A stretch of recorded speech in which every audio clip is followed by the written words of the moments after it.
Florida's Surgeon General recently called for a halt in COVID vaccines due to safety questions, while the federal government continues to heavily promote them for adults and kids alike. Today, we begin with a little-told story about COVID vaccine injuries. It's the story of Maddie, one of the children who took part in Pfizer's vaccine study on children.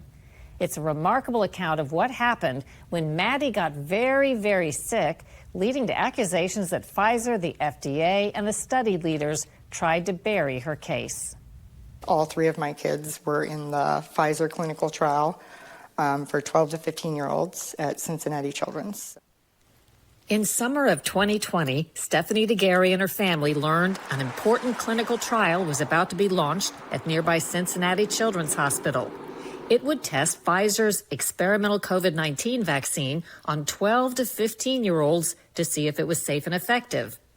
The DeGarrys, firmly pro-vaccine, didn't hesitate to let their children take part. Among three siblings, 12-year-old Maddie alone was chosen to get 2 doses of Pfizer's vaccine rather than a harmless placebo.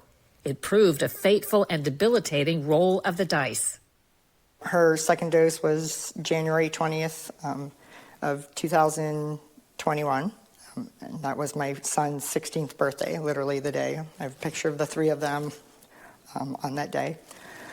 That night, in the middle of the night, that's when it all started. So it was maybe, let's just say 12 hours after her second dose. What kinds of things did she wake up with, or was she suffering? She just came in and asked if she could sleep in our bedroom, which was not normal.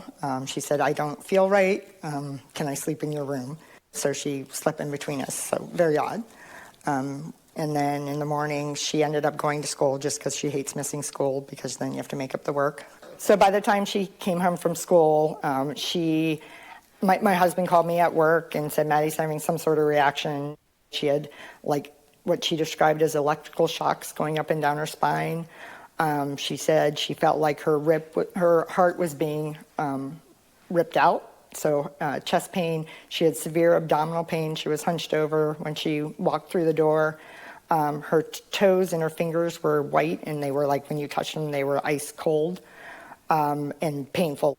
Did you think right away that this was probably a vaccine reaction? 100%. There was nothing wrong with her prior to that. Before long, Maddie lost feeling in her legs. Here, she's scooting on the floor and using her hands to lift her legs. DeGarry says she was shocked when the lead study doctor offered no help. She found herself reluctantly following the advice of physicians who insisted Maddie's paralysis, seizures, passing out, all of it were caused by anxiety. I'm embarrassed how much I was brainwashed and believed them. She did cognitive behavioral therapy, which is seeing a psychologist. At what point did you think to yourself, I've tried what they said, I know my daughter's not suffering a psychological event? I always had in the back of my mind, I knew that it wasn't. So when she was in her hospital stay in April, they treated her horribly. Like, they treated her like a crazy person. And at that point, I knew, plus she wasn't getting better. Maddie was rushed to the ER 9 times. By the time she was hospitalized for the 3rd time, she had heart problems, seizures, was passing out, vomiting, unable to swallow, and was fed through a tube. She was in the hospital that time for a month and a half. Hey, welcome back. I need to take this out. Okay. Studies are conducted to identify and investigate any health risks. Maddie's reaction was a giant red flag for Pfizer's vaccine. But the DeGarrys say those involved seem more interested in blaming Maddie's illnesses on anything but the obvious culprit. While Maddie was fighting for her life, the FDA granted emergency use of Pfizer's vaccine for kids as young as age 12, based on the study Maddie took part in. In a press release, Pfizer reported its vaccine had a favorable safety profile observed across 6 months of safety follow-up data after the second dose. No mention of what happened to Maddie. Parents across the country started rushing to get their children the heavily promoted shots. You were super duper today, getting your COVID vaccine, Elmo. Yeah, there was a little pinch, but that was okay. I took a trip up there to the North Pole. I went there and I vaccinated Santa Claus myself. It sounds like you have the sense that government / the drug company and study folks did not want to acknowledge this as a vaccine adverse event. No, they did not. And you feel they were not honest about the reporting of her case? They left out a lot of information. They reported it as functional abdominal pain, so it's basically a stomach ache that you can't explain. Congress, heavily funded by pharmaceutical industry donations, has avoided the subject of vaccine injuries for years. There were no official hearings on COVID vaccine side effects. In November of 2021, Maddie and her mother appeared at an expert panel held by Senator Ron Johnson. I've got a quick question. Obviously, we invited the CEO from Pfizer or some representative from Pfizer. Nobody showed up. Pfizer has to be aware of you. Have they reached out to you? Neither Pfizer, the FDA, or the CDC has ever talked to us or attempted to. We have never heard anything from them. By then, COVID vaccines have been given to young people for 6 months, with sometimes tragic results.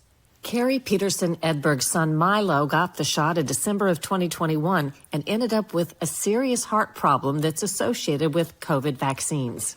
He got vaccinated on like a Friday, and on Sunday, Sunday morning at 1 a.m. was on life support. He was diagnosed with myocarditis. Doctors, of course, would not say it was vax-injured, but why would a 6-year-old have myocarditis? Daniel Hartman's 17-year-old son was rushed to the hospital 4 days after his shot in September of 2021. My son Sean played hockey his whole life. To continue to play hockey, he had to get a vaccine. He took one Pfizer shot and died 33 days later. And 16-year-old Ernesto, son of single parent Ernest Ramirez, dropped dead of an enlarged heart 5 days after his Pfizer COVID shot. When I got there, they were loading him up in the ambulance. I changed the ambulance to the hospital. When I got there, they were working on him at the hospital. And there was a young doctor. He came out. He goes, "Your son's dead. You can go home." The DeGarys gave the government and those who experimented on Maddie permission to talk with us about her case. However, Pfizer, Cincinnati Children's Hospital, and lead study scientist Dr. Robert Frank declined comment and wouldn't answer our questions. Same with CDC, which also wouldn't tell us how many adverse event reports in children it's received for COVID vaccines. The FDA told Full Measure, the FDA takes vaccine safety very seriously and continues to monitor reports of all adverse events. We have nurses that come in, so they're late. Left to their own devices, Maddie's parents began doing research to try to figure out what was really wrong.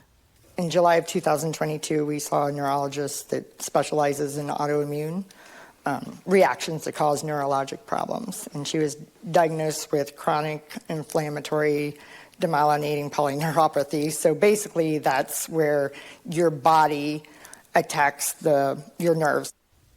That's an immune disorder known to develop after other vaccinations, too, and is reported in other COVID vaccine recipients after Maddie.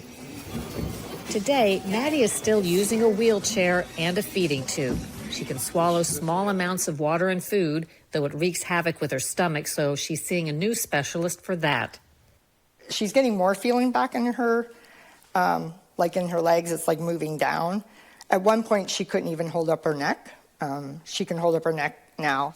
In small advances, DeGary says there's hope Maddie will eventually recover, though the family will never be the same. If you were to tell somebody what this is a story of, what's something you might say? It's a story of opening up my eyes, seeing things. I trusted the government, I trusted doctors, I trusted hospitals. What I thought they were is not what they are. We asked federal health officials if they agree with Pfizer's published claim that, quote, there were no vaccine-related serious adverse events in their study on children, but they declined to answer the question.